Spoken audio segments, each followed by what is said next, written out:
Hello, Interior Alaska. Joe Cook here, reporting live from the Carlson Center, the site of Wheel 2014. A number of spectators and athletes and volunteers have descended upon the Carlson Center for opening ceremonies.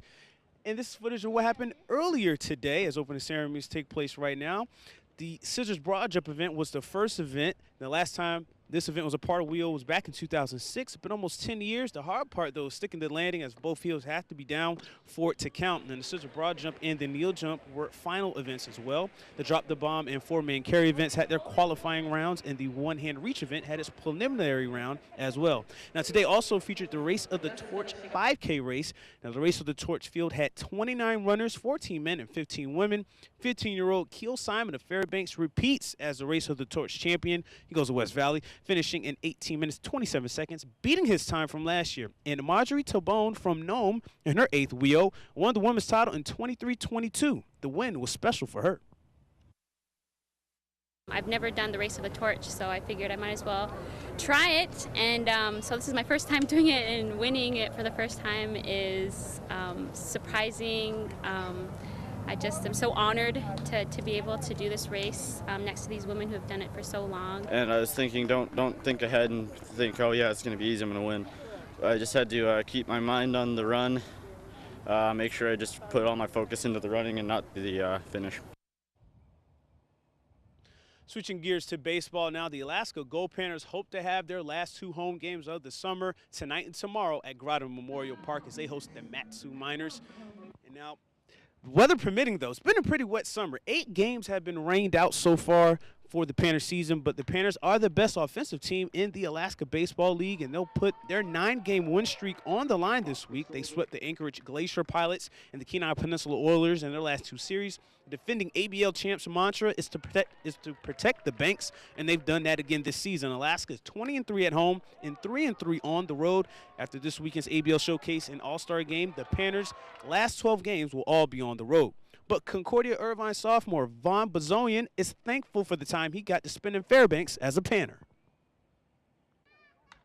You know what, it's been an awesome opportunity to come up here and play baseball for the Gold Panthers, and you know, I'm speechless, and I'm really thankful for, you know, everything that they've done, and it's a very classy organization, and you know, it'll be interesting to, you know, finish the season at home this early, but it's definitely a pleasure.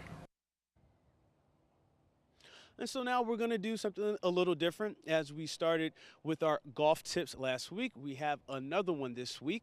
And this time we're going to go on the greens with James Contreras once again from the Fairbanks Golf Course. And we're talking the greens, we're talking the short game. And I'm talking putting. So we'll see if I can sink some long putts or some short ones. Let's just see how I did. Hopefully you'll do better after watching this golf tip.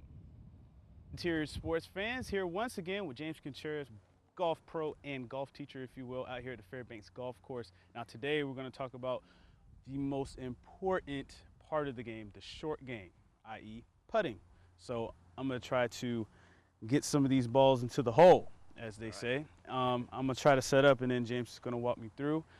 So as I'm approaching, you know, a golf hole here out on the course on the greens, what am I looking to do as far as my setup? How should what's the best way I can get one in the hole here? Okay.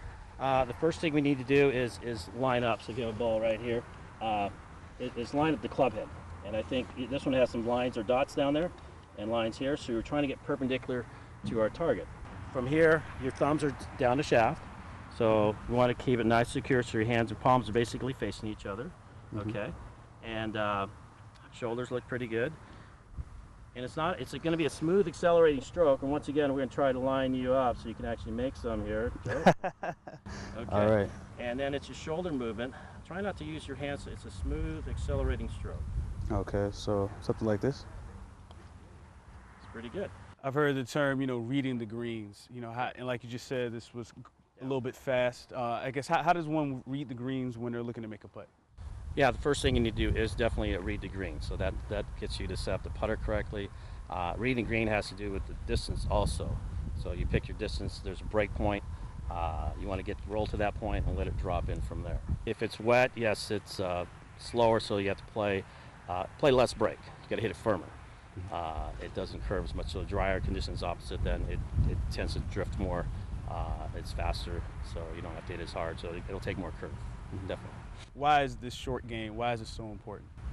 Well, if you 4-putt here, it took you 2 to get on. That adds up, and you want to have low scores. So, you know, if you want to get better, you have to have a good putting, good chipping and putting, get up and down and save those strokes. Most definitely. Well, thanks again, Mr. Contreras, for your help trying to get balls in the hole here on the green. So in the next lesson, we'll actually try to go out and actually hit some balls for distance, if you will. All right. That'll be next in Golf Tips here with James Contreras. Appreciate it. Catch you next week, Interior Sports fans. Golf Tips.